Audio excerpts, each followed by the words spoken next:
Hi guys, Olive here. Here today to talk to you about the books I read in June 2023. As usual, we'll start by discussing fiction, and in June, I read The House at the Edge of Night by Catherine Banner.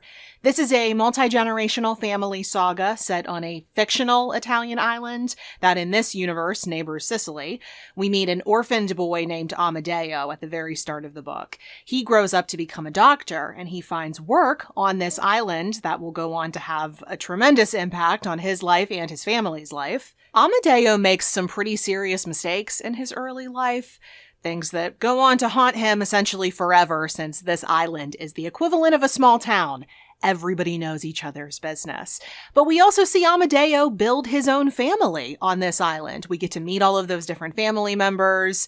We just follow them through the years. We see how they found and then operate a bar known as the House at the Edge of Night. And we also see them navigate major world events, things like World War II, for instance. This was a completely enchanting, absorbing story, especially the first half of it. I was totally taken in by who Amadeo was as a person, his entire story. I feel like I fell in love with this island almost as much as he did, which I think was kind of the point. So the author did a great job there. It's just that as we started to approach the present day, as we started to meet the more modern generations of this family, they just weren't given as much attention as the previous generations were. I mean, we spent so much time learning about Amadeo and his wife, their children, and then to a lesser extent, their grandchildren. So much of the book is taken up by their stories that there just wasn't a whole lot of attention paid to those more modern generations. So the back half of the book, maybe even like the last quarter of it, was a little bit of a slog. I was kind of ready for it to be over about 100 pages before it actually was.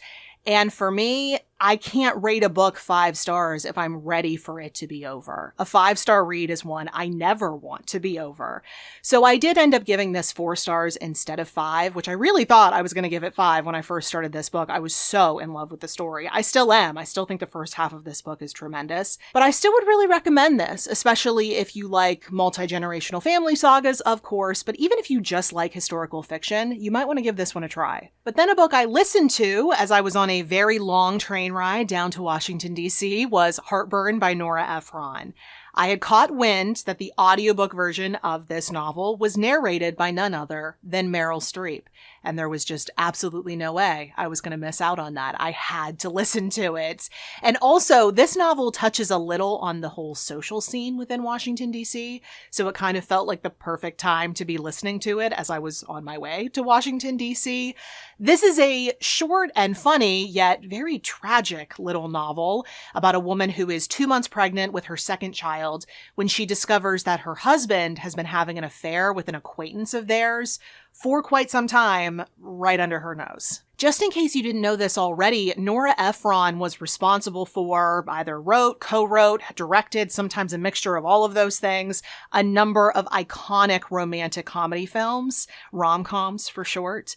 When Harry Met Sally, Sleepless in Seattle, You've Got Mail. These are very, very popular movies.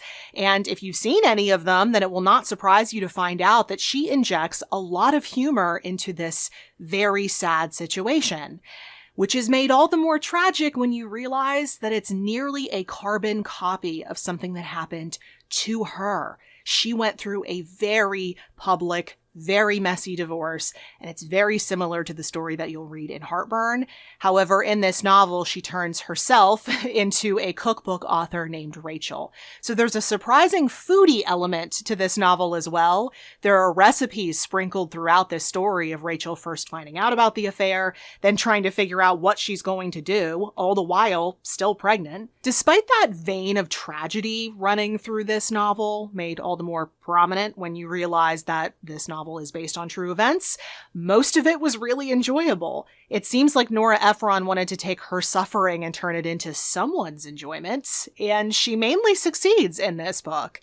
And then hearing the incomparable Meryl Streep bring all of this to life just had me grinning from ear to ear as I watched the beautiful countryside pass outside my train window. It took a long trip and made it feel infinitely shorter.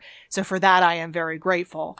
But there were a number of occasions throughout this book when the main character, Rachel, would say really cruel things about other women's appearances. I have not read a ton of novels published during the 1980s, so I don't know if this was a trend, if this was indicative of the time, or if I just have a bad sample size. My sample size mainly being this book, which came out in 83, and then a handful of Meg Wollitzer's backlist novels, since I've read through all of her books. But I've noticed in pretty much all of them that women are just brutal toward one another, specifically about the way other women look. Like, there is a part in this novel that I doubt I'm ever going to forget. Rachel, who Nora Ephron is effectively writing as herself. So she is Rachel. All of these things happen to her. You have to imagine that a lot of Nora Ephron is present in the character of Rachel. Rachel says about a random woman, not even the woman who was sleeping with her husband, just an innocent third party who happened to be covered in moles. She said that the woman looks like a poppy seed muffin. Now, I'm never going to get the opportunity to meet Nora Ephron. She unfortunately passed away in 2012. But if Rachel is Nora, then I can imagine what she would think of me immediately upon meeting me, since I inherited all of these from my mother's side of the family. I love them, by the way. Lemon poppy seed muffins are also my all-time favorite, so you could compare me to worse things. It was just such an unnecessary comment, and it was one of many that can be found throughout this book. It's just judgment for the sake of judgment. It's total high school behavior. And this is coming from a mother, soon to be a mother of two. It's just not someone you want to hear that kind of thing from. So I don't know if that kind of judgment, that kind of nitpicking of other women's appearances was typical of the 1980s. I was barely around, and I've only read a handful of novels published during that time period, so I can't really say. If it was, that makes me really sad on one hand, but then on the other hand, I'm hoping that the fact that I'm shocked about this means that I'm not seeing women speak about each other in this way during our modern era. And I would like to think that it's possibly a mark of progress, that I don't think women are looking to tear down other women in this way anymore. At least that's what I hope. So I recommend this book and don't recommend it in pretty much equal measure. But next, I read a YA thriller called Happily and Madly by Alexis Bass. And the publisher synopsis of this book is proof positive of why I no longer trust publisher-provided synopses of books. They claimed that this is a novel about a teenage girl who receives a fortune, that she will fall happily and madly in love, but that she could also be dead before she turns 18. Whatever intern wrote that took a laughably minor scene in the beginning section of this book and then tried to make fetch happen. Since I have now read this book, I'm going to take a stab at describing what I think it's actually about. This book stars a teenage girl named Maris, who is harboring a lot of justified resentment. Her father started stepping out on her mother. He fathered a love child with his mistress, who he then went on to marry after divorcing Maris's mom. And in the wake of all of this, unsurprisingly, Maris is really upset and she gets caught up with a bad crowd. She has a bad boyfriend who gets into a lot of trouble. So to get her away from those bad influences in her life, her mother decides to send her off to spend the summer with her father and his new family. Maris's new stepmother, meaning her father's former mistress, now new wife, had a daughter from a previous relationship named Chelsea, who is roughly the same age as Maris. So within this book, there is a little bit of a blended family, Wives and Daughters by Elizabeth Gaskell kind of vibe, since Maris and Chelsea really like each other. They legitimately care for one another. And that's a really nice element of this book. But things get a little bit complex because Chelsea's super rich boyfriend, who she's crazy about, will not stop talking about, he has some secrets, and Maris is determined to uncover them. I don't want to say much more about the plot than that because I don't want to reveal too much. It is very twisty-turny. It gets very dark at times. This being a thriller, the author did her job. It will definitely keep those pages turning. It's very fast-paced, very digestible. If you're looking for the epitome of a beach read, you might want to check it out. And then to round out my June fiction reads was, of course, my yearly reread of my all-time favorite novel, Rules of Civility by Amor Towles. I don't know what I could possibly say about this book that I haven't said already, or that wouldn't give away the entirety of the plot, because I know this book so well. Although I will say, this book does continue to surprise me. It does it every year. This year, it was a small detail about one of the main characters, Tinker Gray. It happens toward the end of the book, so I'm not going to say what it is, but I had never noticed it before. But this year, largely because of things going on in my life off of the internet, it jumped off the page at me. And I love that a book that I have read 9 times can still do that to me. I just adore this book so much. I was getting goosebumps reading the early pages of it. I was so happy to be back with it again. The language blows me away every single time.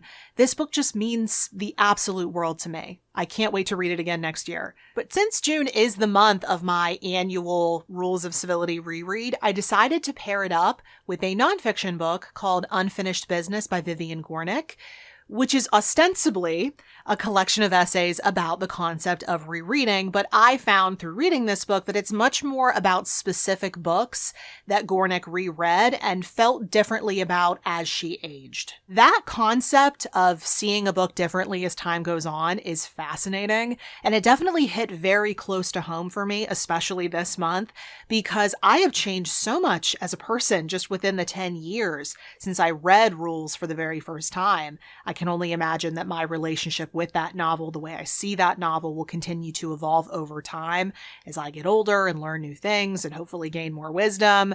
So Gornick's perspective on seeing these different books with different eyes as she was in different phases of her life was very interesting and very relatable, especially if you spend any time rereading books, which I absolutely recommend you do.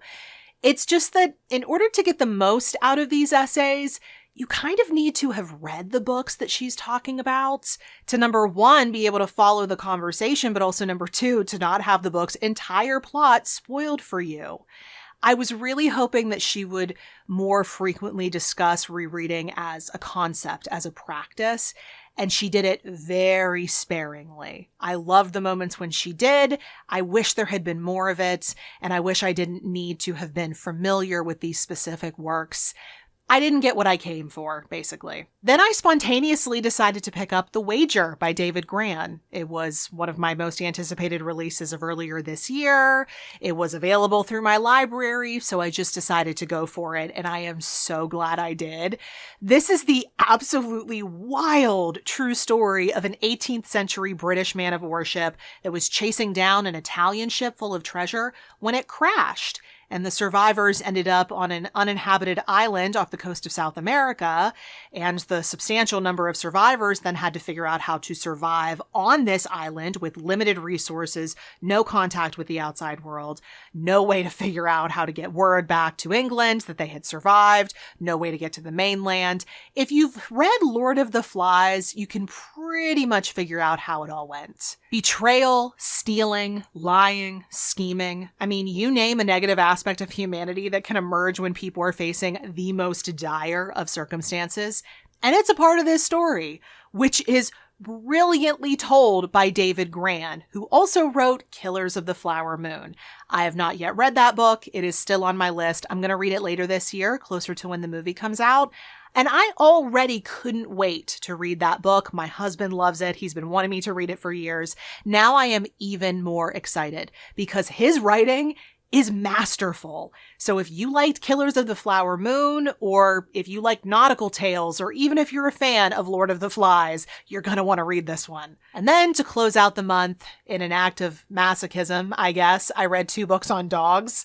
I really, really want a dog right now.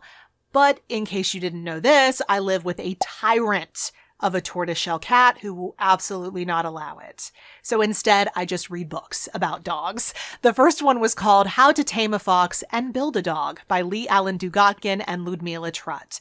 And this book tells the story of a science experiment that was begun on a Siberian fox farm back in the late 1950s.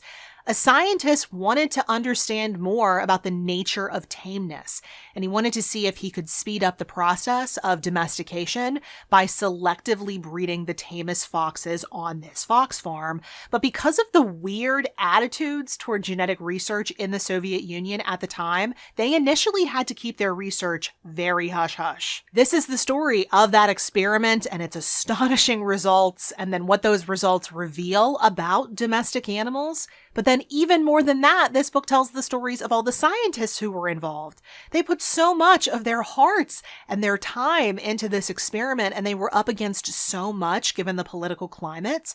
I mean, to put it very simply, I never wanted this book to be over. Every single aspect of this book spoke my language, from the science to the eventually cuddly foxes to the infuriating aspects of Soviet history. I couldn't get enough. The writing was great. I learned a ton. I was entertained the whole time. I can't ask for more out of a nonfiction book. 5 out of 5 stars. Then as a follow-up, I read a book that was just called Dogs by Raymond and Lorna Coppinger, which is a much more scientific look into the evolution and behavior of dogs. And it was the early chapters of this book that interested me the most, because those are the chapters in which the two authors outline their theory on how dogs ended up in our living rooms. And I think it's a really, really solid theory. The authors of Dogs actually reference the study that was conducted and then described in How to Tame a Fox and Build a Dog. I ended up being so happy that I had already read that book first, because some of the processes that they were describing in Dogs I had already seen play out in the previous book. So I was able to fully understand what they were talking about. And that was helpful because the language in Dogs, it's a little bit more elevated. Their approach is a scientific one. They do their due diligence. They're trying to prove their theory. So there's a lot of detail that a lay reader like myself didn't really need. So it was a very solid theory. I doubt I'm ever going to forget this book because of how good of a theory it was and how good of a follow-up book it was to read after How to Tame a Fox and Build a Dog. Would I recommend it to every reader out there? Probably not. But those were all the books of June. If you have read any of these books, if you want to share your thoughts, if you want to let me know if I've convinced you to read any of these books, or if you just want to chat about anything in general, I would love to hear from you in the comment section below. All the books that I did speak about today will be linked for you in the description box below. They're there for your clicking convenience. And at the bottom of that exact same description box, you'll see links to everywhere you can find me around the internets, like Goodreads, Instagram, the Story Graph, all the places I'm the most active, in case you want to keep up with what I'm reading and what I'm doing right now. Thank you so much for watching. I hope you're having a wonderful day, and I'll see you in the next video. Bye.